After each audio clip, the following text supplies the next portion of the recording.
अक्सर हमें social media पर यह देखने को मिलता है कि हिंदू भाई मुसलमान भाइयों को कोसते हैं, उनकी पोस्टों पर अभद्र कमेंट करते हैं और उसी प्रकार मुसलमान भाई हिंदू भाइयों को। सवाल ये उठता है कि आखिर इतनी नफरत क्यों है? इसके पीछे कारण क्या है?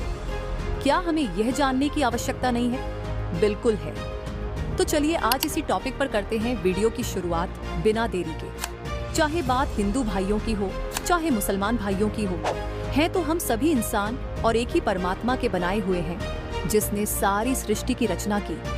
उसी ने हमें बनाया, तो इसका मतलब हमारा पिता भी एक है। तो फिर हमारा आपस में इतना वैर भाव क्यों है?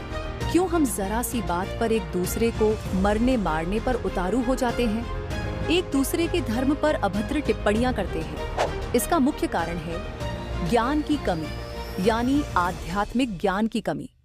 जब तक हमें यह मालूम नहीं होता कि हमारे शास्त्र जैसे वेद, श्रीमद् भागवत गीता, कुरान, बाइबल, श्री गुरु ग्रंथ साहिब उस परमात्मा के बारे में क्या बताते हैं, वह एक परमात्मा यानी सबका वह एक मालिक कौन है, जिसकी हमें भक्ति करनी चाहिए और उसकी भक्ति की विधि क्या है, तब तक हम इन मुला पंडितों के चक्कर में आकर आपस में ऐसे ही नफरत का बीज बोते रहेंगे और कटते मरते रहेंगे।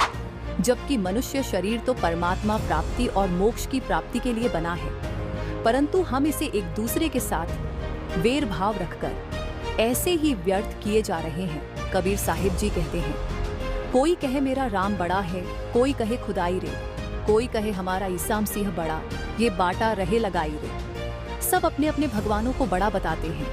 आज के समय में इस कलयुग में संत रामपाल जी महाराज एकमात्र ऐसे संत हैं जो सभी धर्म के व्यक्तियों को साथ लेकर चलते हैं, सभी शास्त्रों के आधार पर आध्यात्मिक ज्ञान जनता तक पहुंचाते हैं और प्रमाणित करके बताते हैं कि वह पूर्ण परमात्मा कौन है, जिसकी हमें भक्ति करनी चाहिए। तो यदि आप भी उस अल्लाह, खुदा, रब, गॉड, भगवान की जानकारी प्राप्त करना चाहते हो, तो आप संत रामपाल जी महाराज जी के मंगल प्रवचन साधना चैनल पर शाम को 7:30